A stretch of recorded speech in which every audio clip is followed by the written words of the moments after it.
João capítulo 13, os versículos 1 a 17.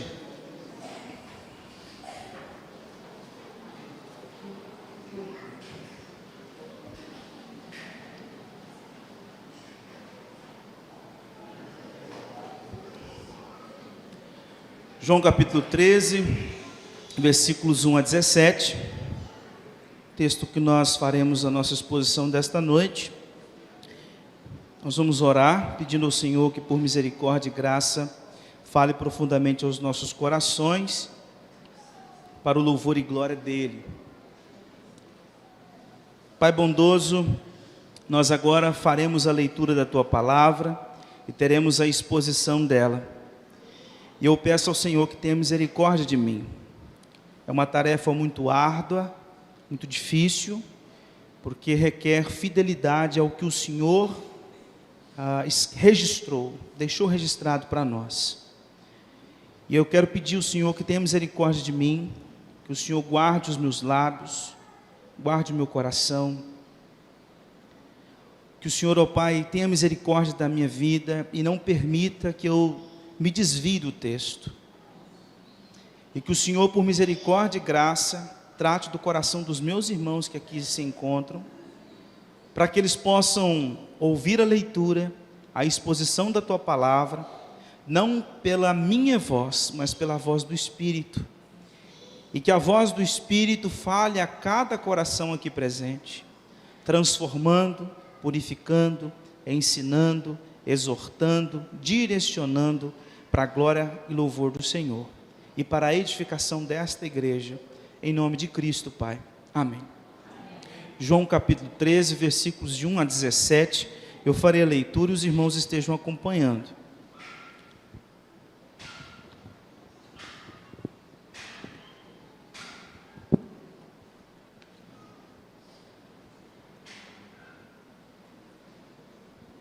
Ora, antes da festa da Páscoa, sabendo Jesus que era chegada a sua hora de passar deste mundo para o Pai, tendo amado os seus que estavam no mundo, amou-os até o fim.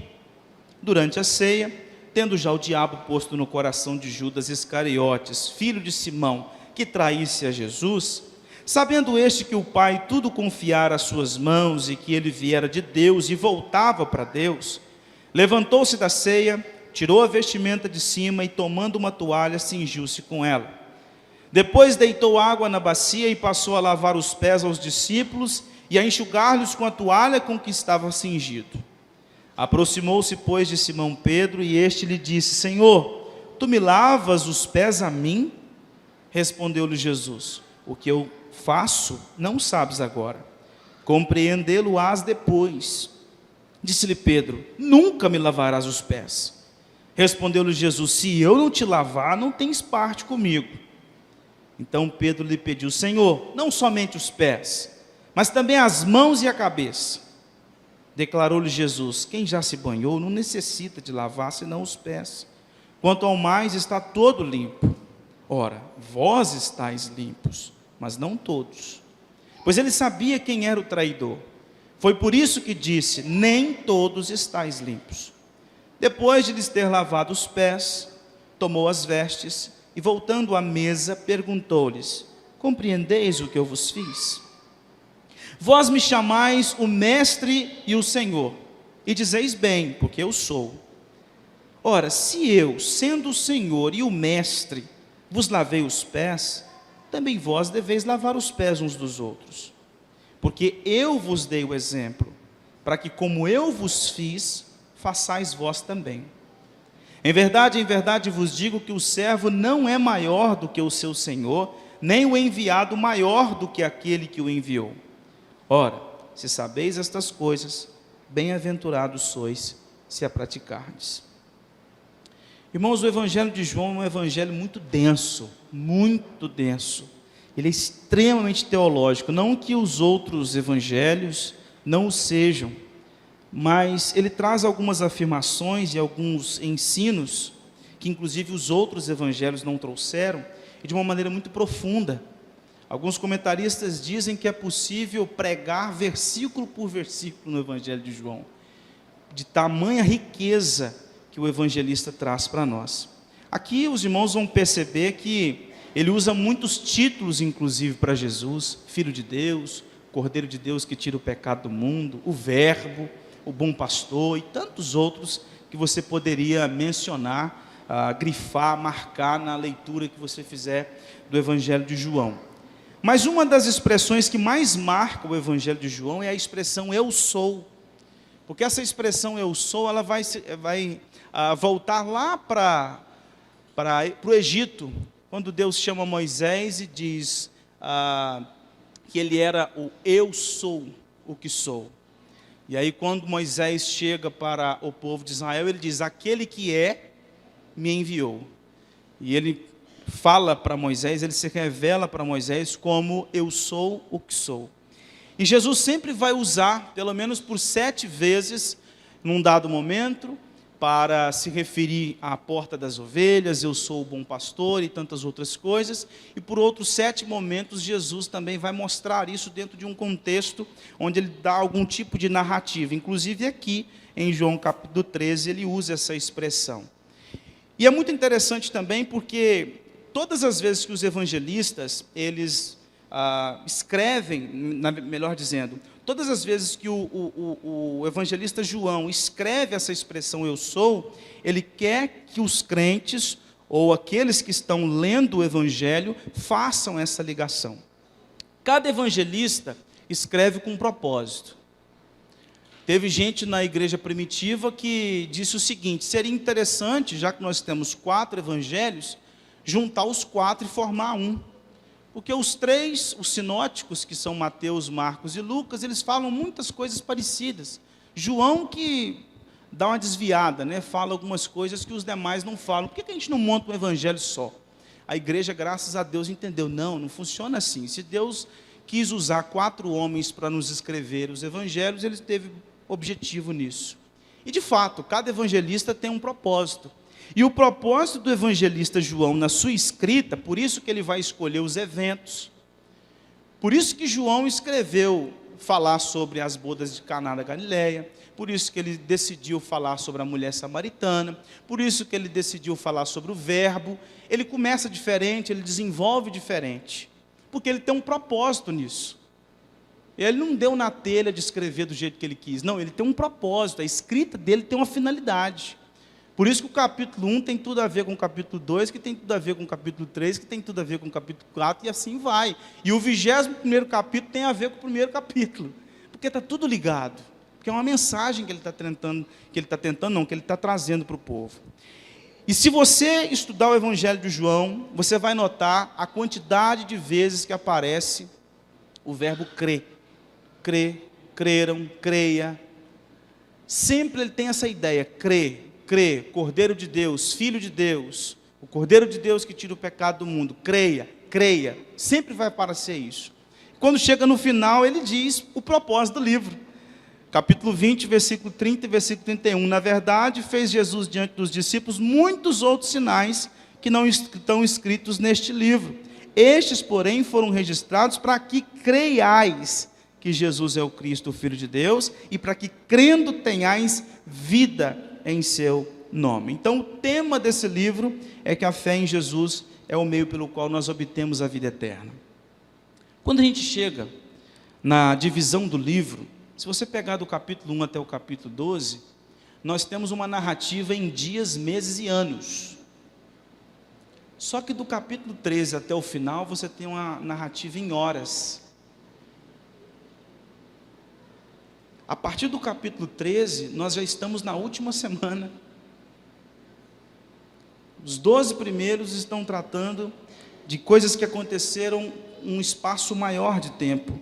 Agora 13, 14, 15, 16, 17 estão num dia só. 18, 19 acontece num outro. O 20º acontece num outro dia, mas está tudo linkado, tudo ligado.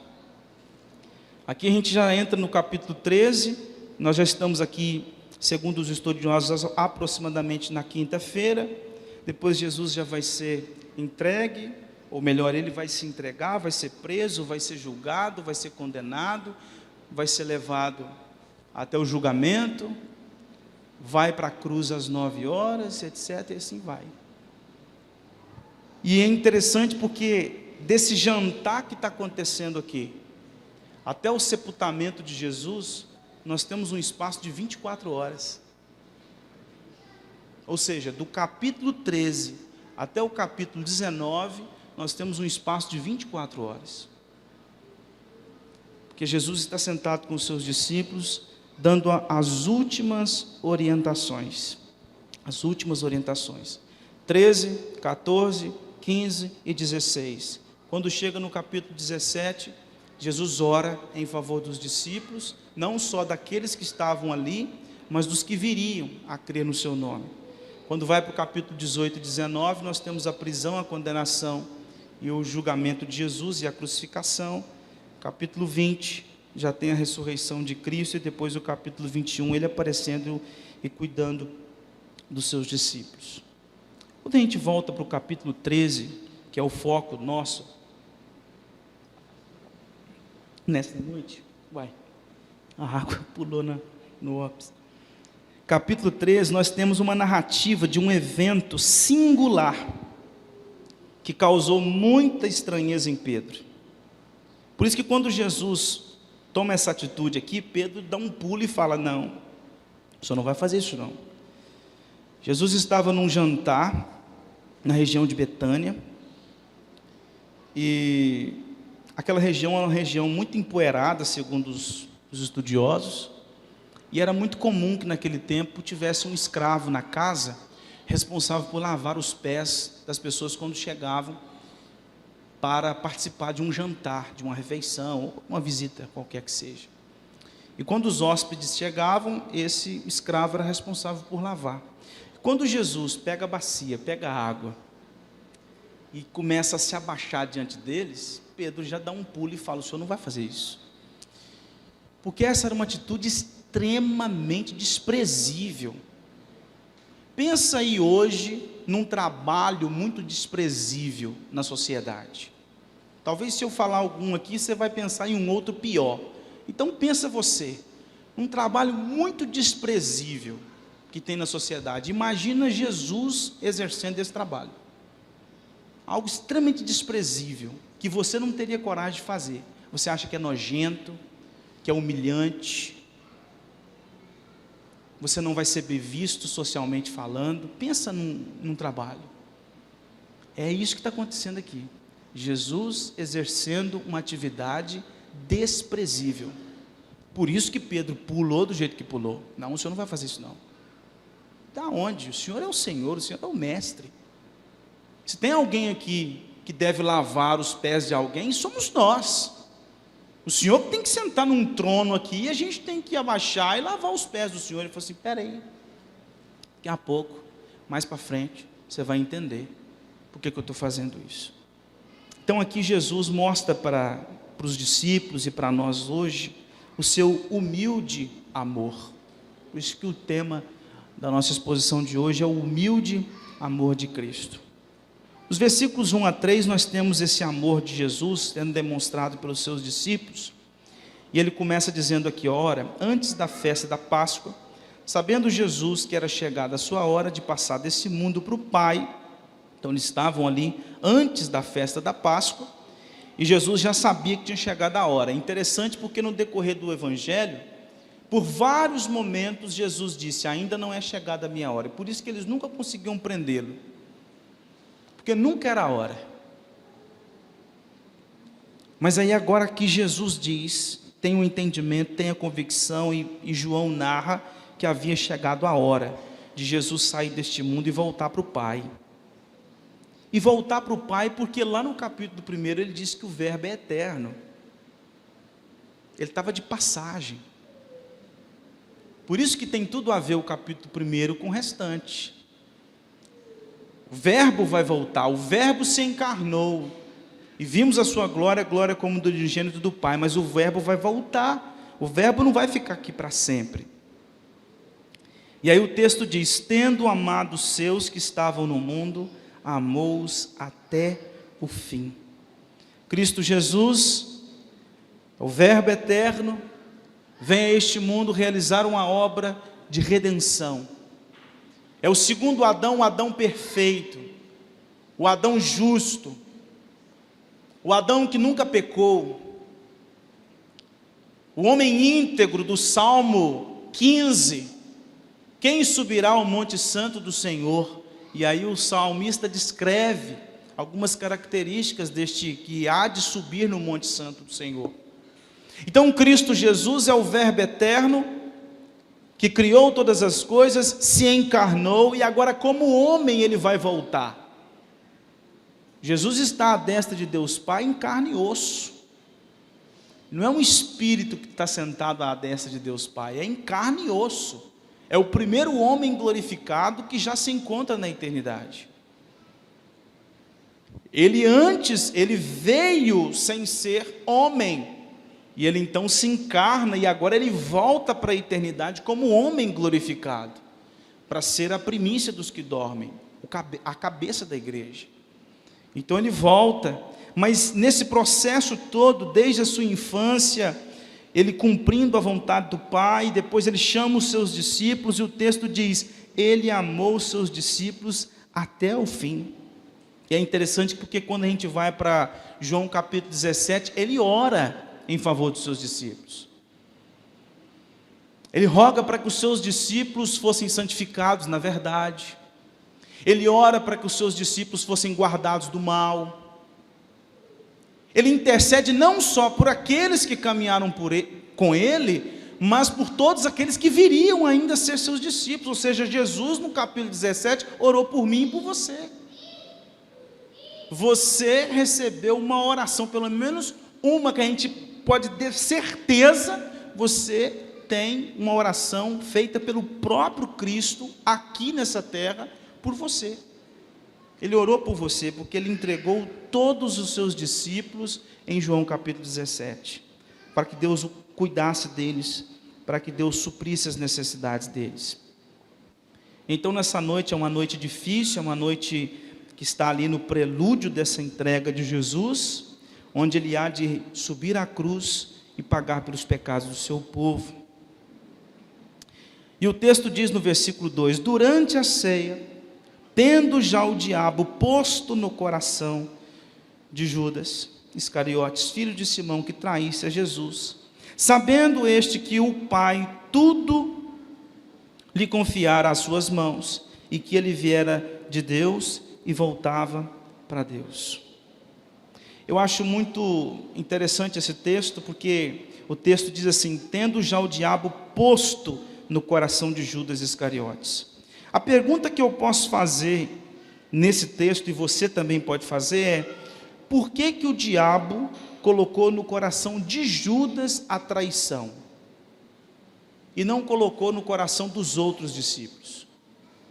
Por que que ele escolheu exatamente Judas? Não poderia ter sido Pedro? Não poderia ter sido João? Não poderia ter sido Tiago? Por que que foi Judas? O texto dá a resposta para a gente. Se você for para o versículo 10, no final dele, o texto diz assim, ora, vós estáis limpos, mas não todos. Por que que o diabo colocou no coração de Judas? Porque Judas não era discípulo de Cristo. Judas estava no meio dos discípulos de Cristo, mas ele não era discípulo de Cristo. Ele era um infiltrado. Ele era o joio no meio do trigo. Por isso que o diabo foi em cima de Judas e fez com que ele então fosse influenciado a trair Jesus.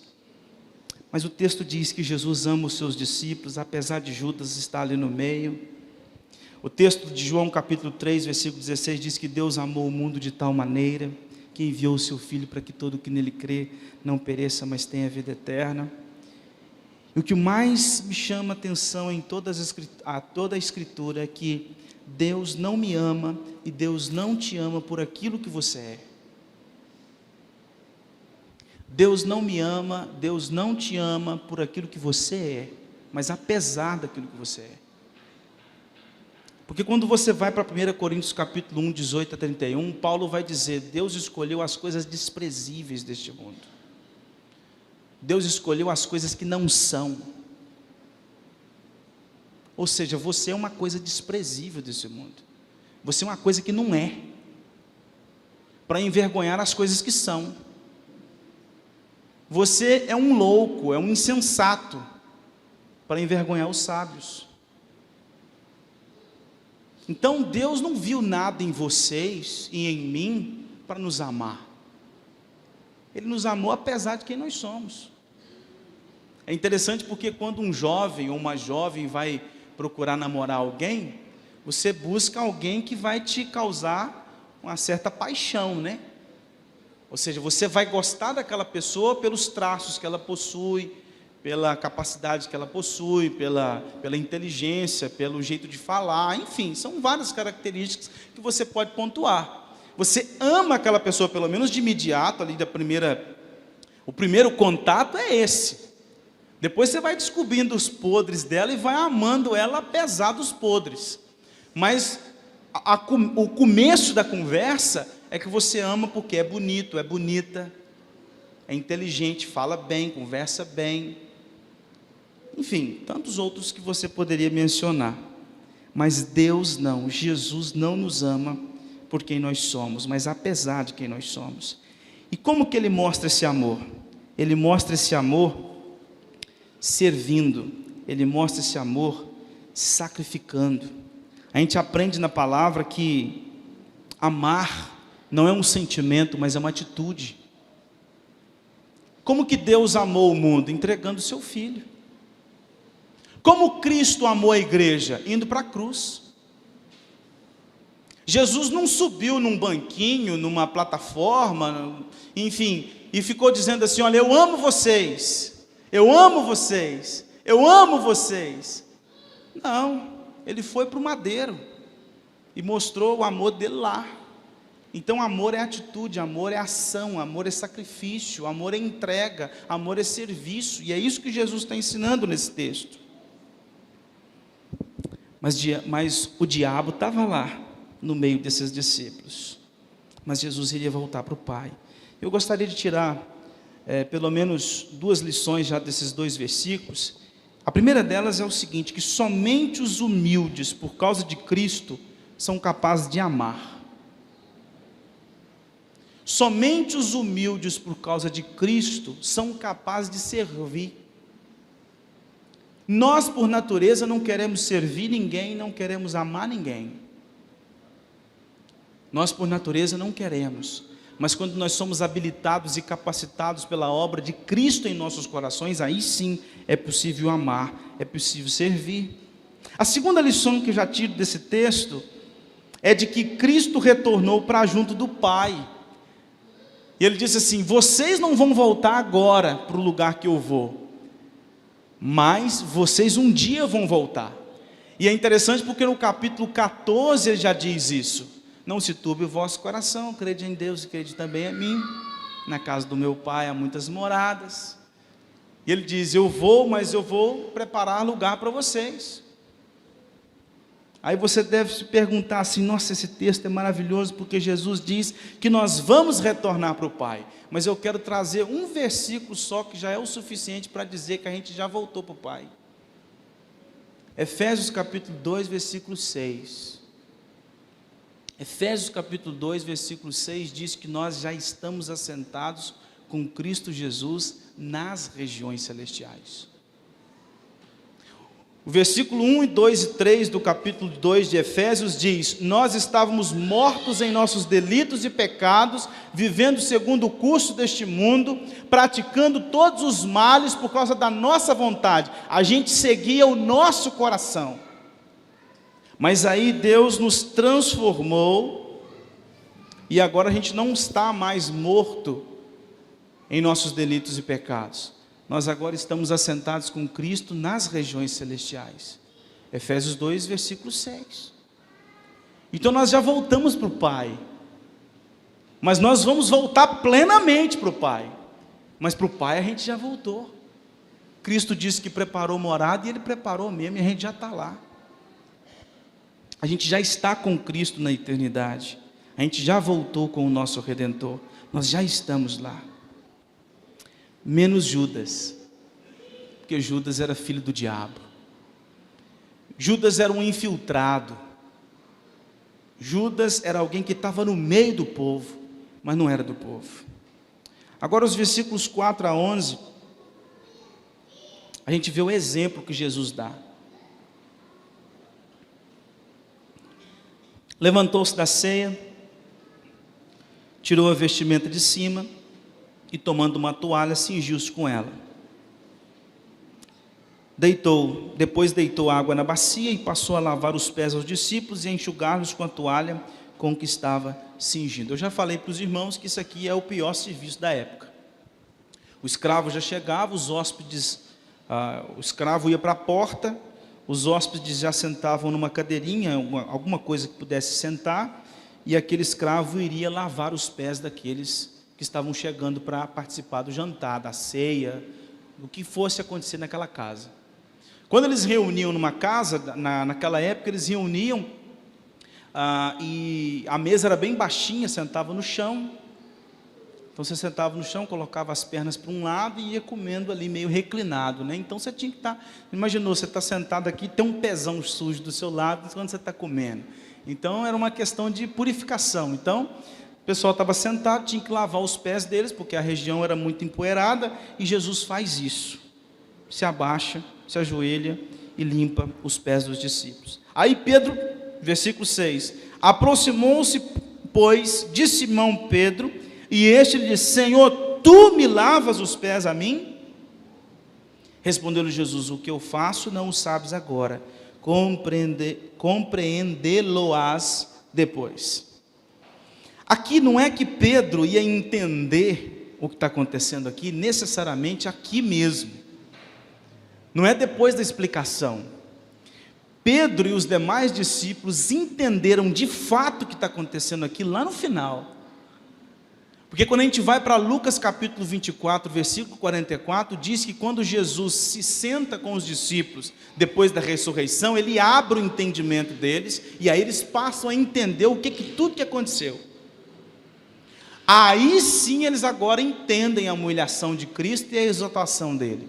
Então aqui não é que Pedro ia entender isso imediatamente na explicação que Jesus daria, mas é que ele entenderia isso depois, quando ele compreendesse todo o plano de Deus, toda a obra de Cristo Jesus, toda a humilhação de Cristo.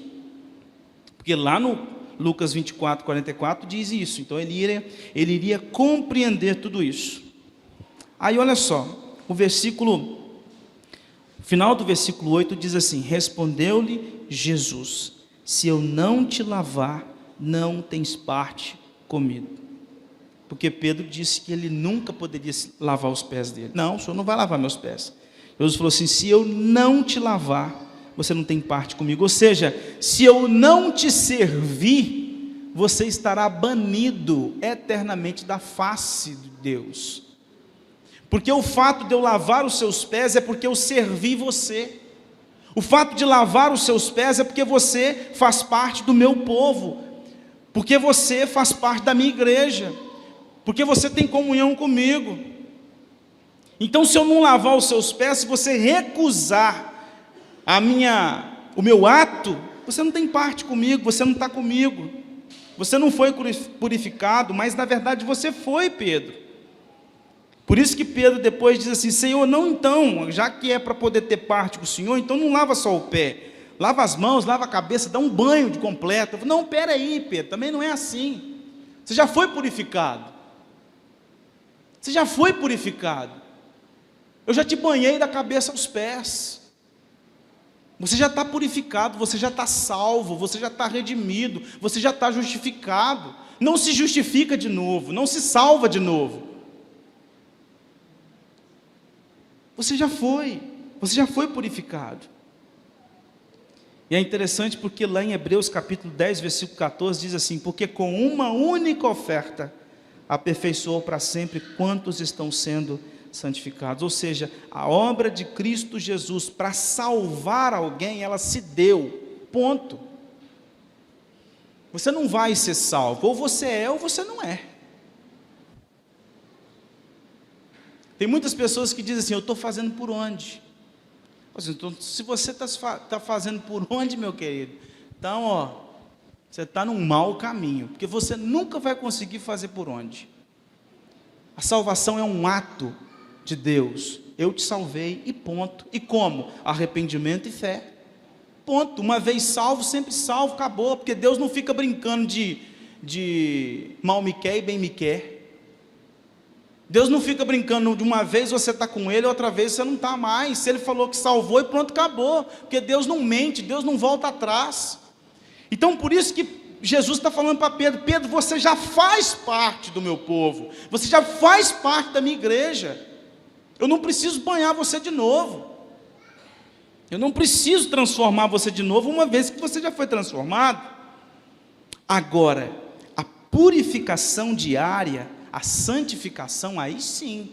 Por isso que eu estou lavando o seu pé. Porque esse lavar pé aqui não era simplesmente tirar a poeira do pé.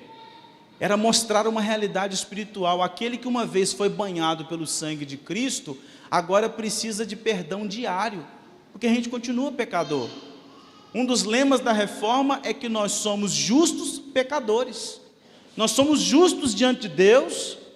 Nós já estamos justificados, nós já estamos salvos, nós já fomos redimidos. Quando Cristo vier, Ele não vai olhar para mim e falar assim: como é que você andou? Porque vai depender do jeito que você andou. Não, se Ele é salvo, ponto.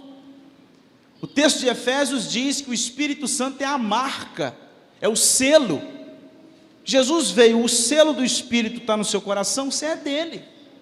Ah, Senhor, mas eu estou meio assim, eu estou meio assado, estou falhando nesse quesito, naquele quesito. A questão é: você se arrependeu dos seus pecados? Você creu no Evangelho? É isso que é a salvação.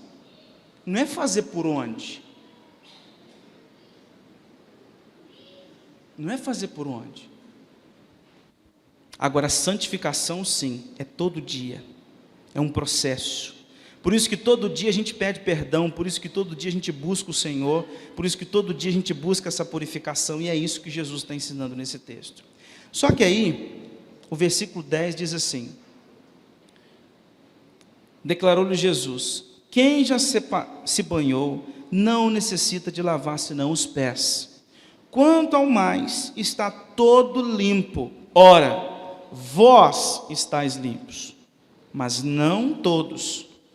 Pois ele sabia quem era o traidor. Foi por isso que disse: nem todos estáis limpos. O próprio João, no seu livro, no seu evangelho, lá no capítulo 6, os versículos 63 a 66, ele já começa a mostrar algumas características de Judas. Olha o que diz o texto: o espírito é o que vivifica, a carne para nada aproveita. As palavras que eu vos tenho dito são espírito e são vida. Contudo, há descrentes entre vós.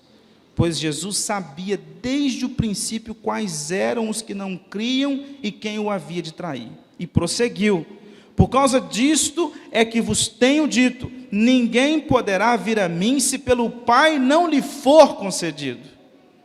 À vista disso, muitos dos seus discípulos o abandonaram e já não andaram com ele. Jesus está dizendo aqui, tem gente descrente no meio. Um deles era Judas. Uma galera racha fora. Aí depois que aquele bando racha fora, Jesus volta para os que ficou e diz assim: vocês não querem ir embora também não?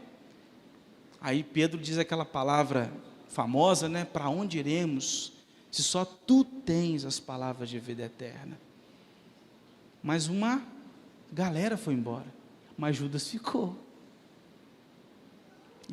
E Jesus disse: há descrentes no meio de vós. Lá no capítulo 12,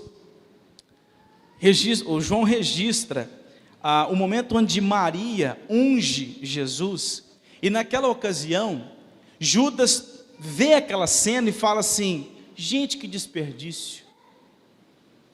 Para que essa mulher está pegando essa vasilha de perfume e jogando na cabeça de Jesus? Se ela vendesse essa vasilha de perfume, isso dava para matar a fome de muita gente. Isso é um desperdício. Aí, olha o que Jesus, o texto, o que João diz no versículo 6. Isto disse ele, ou seja, isso disse Judas, não porque tivesse cuidado dos pobres. mas porque era ladrão, e tendo a bolsa, tirava o que nela se lançava. Judas, a última coisa que ele estava preocupado era com o pobre. Judas estava preocupado com o pobre?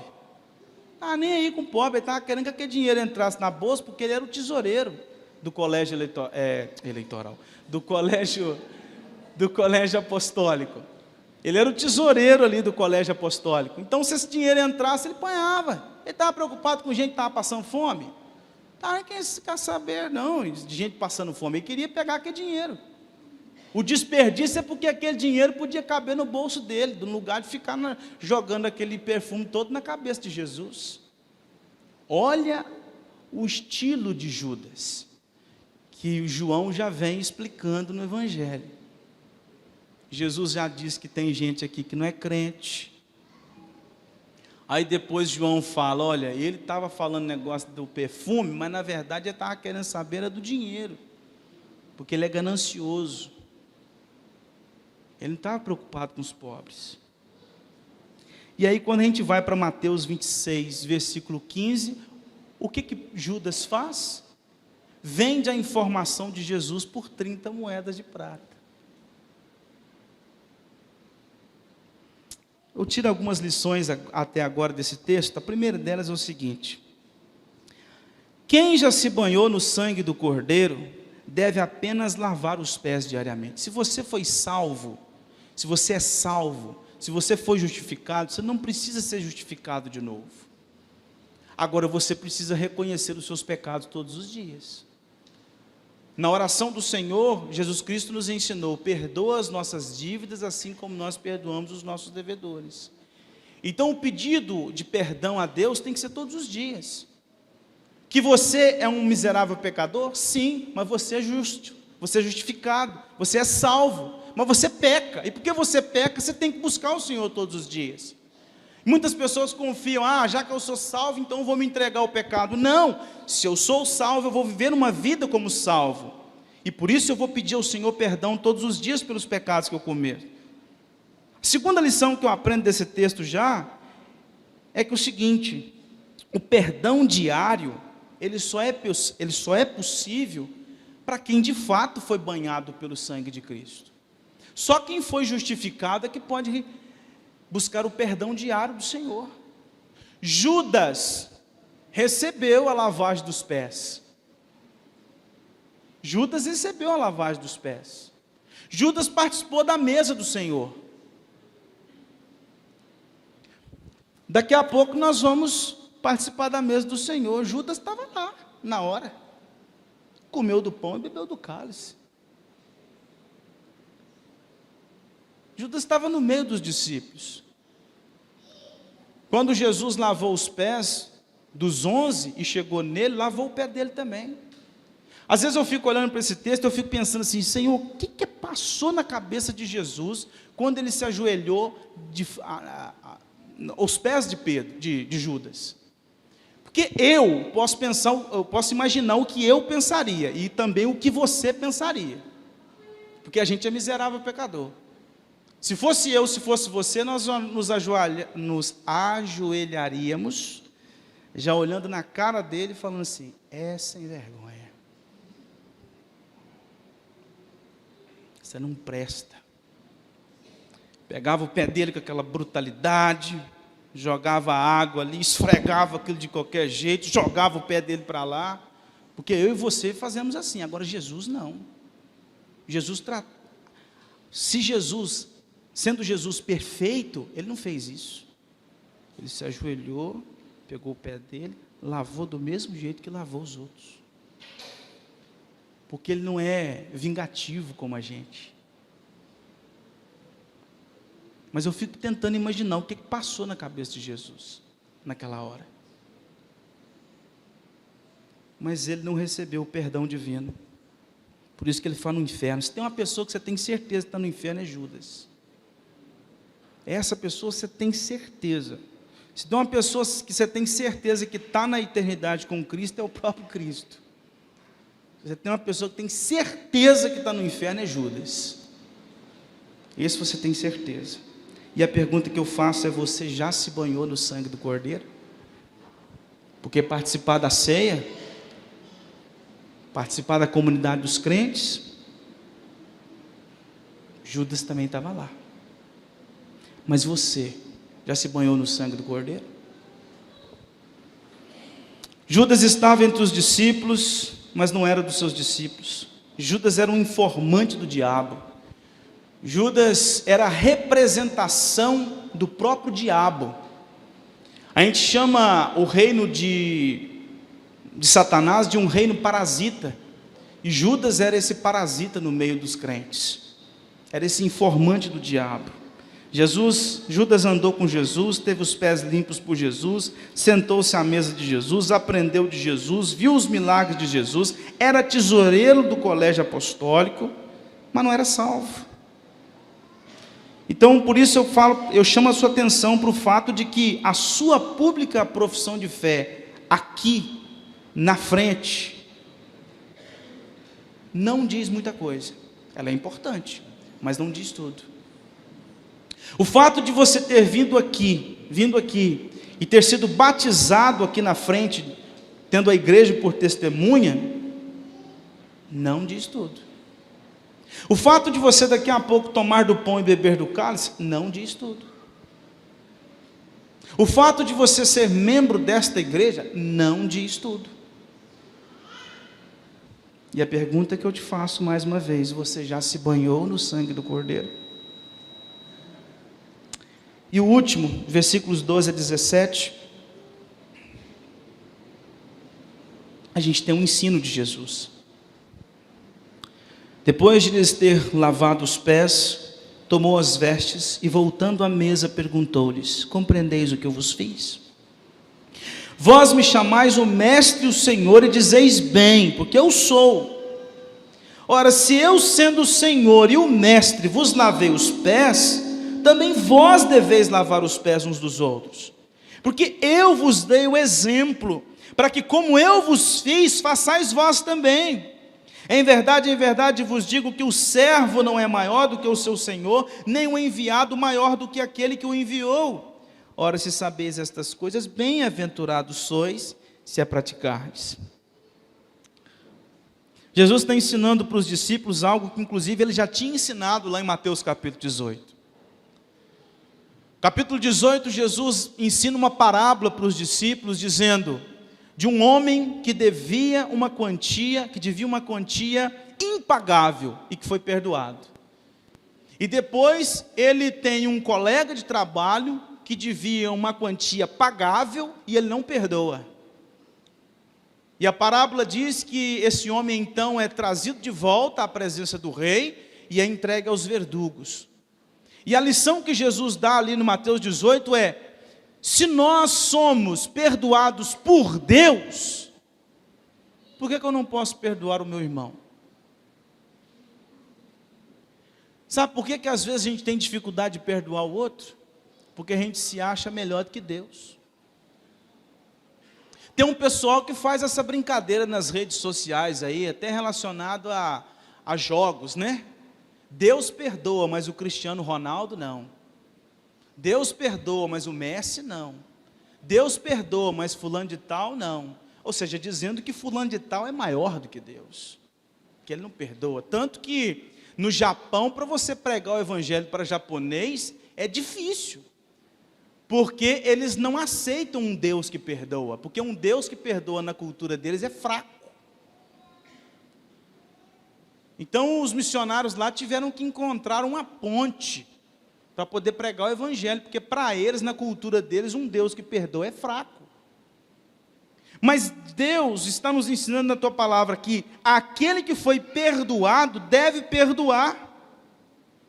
E aqui Jesus está dizendo: se eu sendo Senhor, Mestre, se eu sou o Verbo, se eu sou o bom pastor, se eu sou a porta dos ovelhas, se eu sou o que sou, me ajoelhei diante de vocês e lavei os pés de vocês, vão e façam o mesmo.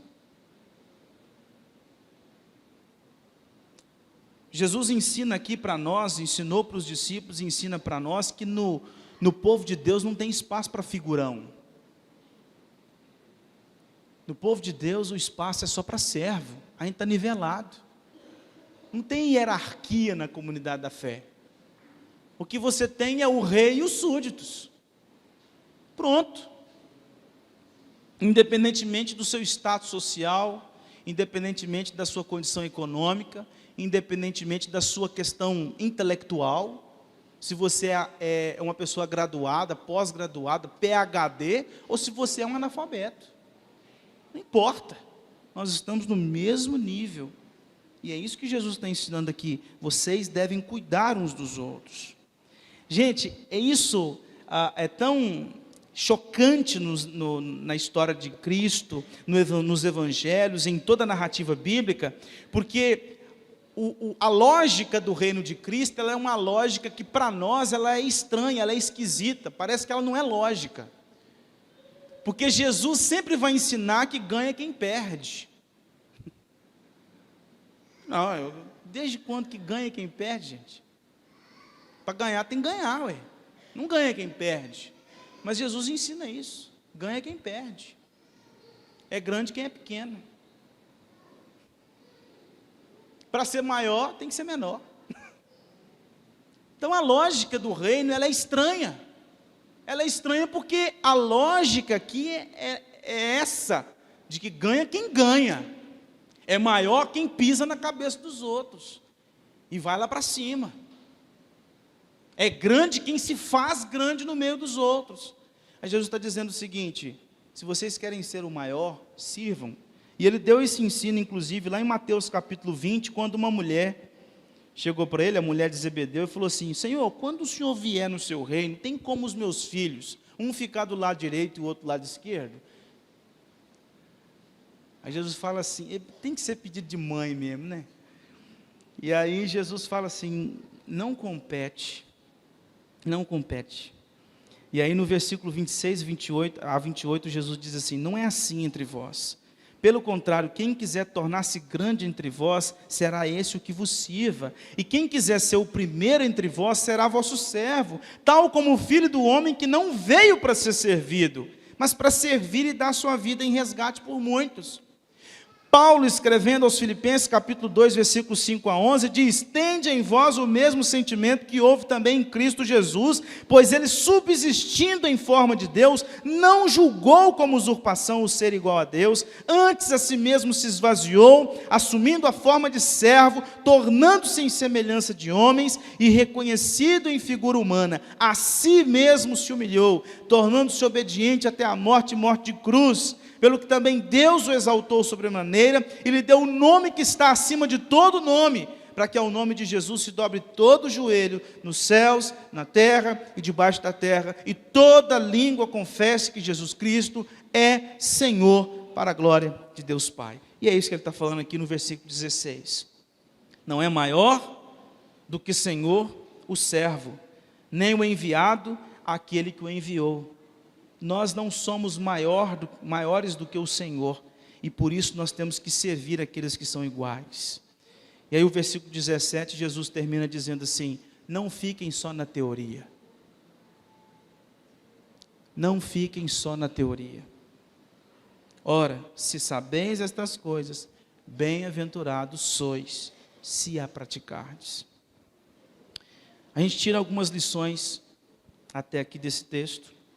E a primeira delas é, a nossa tendência natural é possuir sentimento de grandeza sobre os outros. A gente é assim, por natureza. A gente sempre se vê melhor, maior, mais importante do que o outro.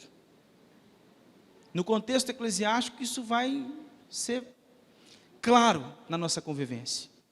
Aqueles que se acham os primeiros, aqueles que se acham os mais importantes. Como que o pastor esqueceu de mim? Como que o presbítero esqueceu de mim? Como que o diácono esqueceu de mim? Como que a liderança da igreja esqueceu de mim? Como que o Hélito, como responsável pela música, esqueceu de mim? A gente se sente mais importante que os outros. Segunda coisa que eu aprendo nesse texto é que nós somos chamados a servir, amar e perdoar uns aos outros nos mais diversos contextos. E amar não é chegar para o outro e falar assim, eu te amo. Aquele negócio, por exemplo, de cantar uma música de comunhão, que fala sobre amor e cumprimentar o outro, falar assim, eu te amo em Cristo Jesus, abraçar, beijar, fazer o que seja, e depois na convivência não existe isso. Na convivência eu tenho que amar, servir, cuidar na atitude. Você quer ver um exemplo? Irmãos, todo mundo aqui, a não ser quem é filho único, sabe o que é briga de irmão. Irmão é o seguinte, se essa Bíblia é minha, o meu irmão vai fazer de tudo para mexer nela, só para me deixar irado.